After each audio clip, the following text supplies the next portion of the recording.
Praise the Lord. மிகவும் சந்தோஷமான இந்த நல்ல அதிகாலை வேளைக்காக கர்த்தருக்கு நன்றி சொல்கிறேன். காலைதோறும் நம்முடைய ஆண்டவருடைய கிருபைகள் புதியவைகளாக இருக்கிறது. இந்த காலை வேளையிலும் புதிய கிருபையும் புதிய ஆசீர்வாதங்களும் தந்து நம்மை அவர் சத்தியத்திற்குள்ளாக வழிநடத்துகிற ஆண்டவராக இருக்கிறார். இந்த வேளையிலும் கூட நம்முடைய தியானத்துக்காக தெரிந்து கொண்டதான வேத பகுதி ரோமருக்கு எழுதப்பட்டதான நிருபம் 11வது அதிகாரம் 30-31 வசனங்கள். ஆதலால் நீங்கள் முற்காலத்தில் தேவனுக்கு கீழ்ப்படியாதிருந்து இப்பொழுது அவர்களுடைய கீழ்ப்படியாமையினாலே இரக்கம் பெற்றிருக்கிறது போல அவர்களும் இப்பொழுது கீழ்ப்படியாமல் இருந்தும் பின்பு உங்களுக்கு கிடைத்த இரக்கத்தினாலே இரக்கம் பெறுவார்கள். இங்கே அப்போஸ்தலனாகிய பவுல் புறஜாதியாரை குறித்தும் யூதரை குறித்தும் சொல்லுகிறத நம்ம பார்க்கிறோம். யூதரை பொறுத்த மட்டில அவர்கள் விசேஷித்தவர்களாக காணப்பட்டார்கள். தேவனுடைய பார்வையிலே விசேஷித்தவர்கள், இன்னும் சொன்னால் தேவனுக்கு சொந்தமானவர்கள், தேவனுடைய சொந்த ஜனம் என்று நாம் பார்க்கிறோம். அவர்களை குறித்து ரோமர் 9ஆம் அதிகாரம் 4-5 வசனங்களை வாசிக்கிறோம்.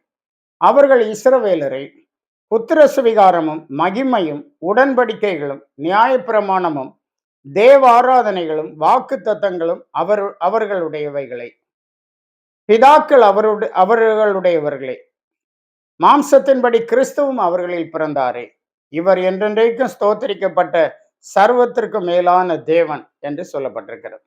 இப்போ இந்த இஸ்ரவேலர் மிகவும் விசேஷித்தவர்கள் என்று பார்க்கிறோம். அந்த இஸ்ரவேலர் இன்னும் மேசியாவை அறியவில்லை, இயேசுவை அறியவில்லை என்று நாம் பார்க்கிறோம்.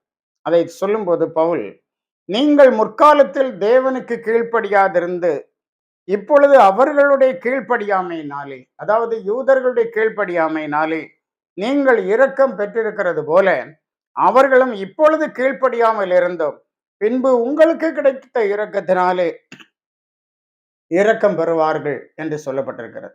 புறஜாதியாராகி நமக்கு தேவன் இரக்கம் தந்திருக்கிறார். இந்த இரக்கத்தினாலே யூதர்களும் வரும் காலங்களில் தேவ சமூகத்தில் இரக்கம் பெறுவார்கள்.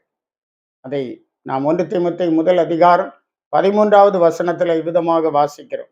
முன்னே நான் தூஷிக்கிறவனும் துன்பப்படுத்துகிறவனும் கொடுமை செய்கிறவனுமாய் இருந்தேன்.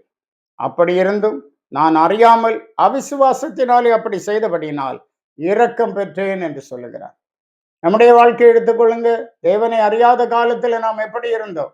ஊமையான விக்கிரகங்களுக்கு நம்முடைய கீழ்ப்படிந்து அடிமைகளாய் நாம் காணப்பட்டோம்.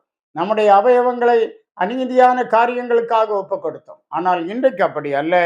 நாம் ரட்சிக்கப்பட்டு தேவ இரக்கம் பெற்ற தேவ ஜனங்களாக காணப்படுகிறோம். எபேசியர் 2ஆம் அதிகாரம் 13வது வசனத்திலே, முன்னே தூரமாயிருந்த நீங்கள் இப்பொழுது கிறிஸ்து இயேசுவுக்குள் கிறிஸ்துவின் இரத்தத்தினாலே சமீபமானீர்கள் என்று சொல்லப்பட்டிருக்கிறது. ஆம், அன்பான தேவ பிள்ளைகளே, நாம் தேவனுக்கு சமீபமாய் இயேசு கிறிஸ்துவின் இரத்தத்தினாலே வந்திருக்கிறோம். இந்த மேன்மையான சிலாக்கியத்தை நாம் பெற்றிருக்கிறோம் என்கிறதை உணர்ந்து விசுவாசத்தோடு கர்த்தரை சேவித்து அவர் சித்தம் செய்வோம். கர்த்தர் இந்த வார்த்தைகளால் உங்களை ஆசீர்வதிப்பாராக. ஜெபிப்போம். ஒருவராய் பெரிய காரியங்களை செய்கிற எங்கள் பரலோக பிதாவே, இந்த அதிகாலை வேளைக்காக உமக்கு நாங்கள் நன்றி சொல்லுகிறோம். நீர் நேற்றும் என்று மாறாதவர், எங்களை நேசிக்கிறவர், எங்களுடைய வாழ்க்கையில நன்மையான காரியங்களை செய்கிறவர் ஆண்டவரே. அப்படி இந்த காலை வேளையில் உங்களுடைய பிள்ளைகளை நிறைவாய் ஆசீர்வதி. இந்த நாள் இவர்களுக்கு ஆசீர்வாதமாய் இருக்கட்டும். தேவ இரக்கம் இவர்களோடு இருக்கட்டும், பலப்படுத்தும். இயேசு மூலம் கேட்கிறோம் பிதாவே. ஆமென். ஆமென். God bless.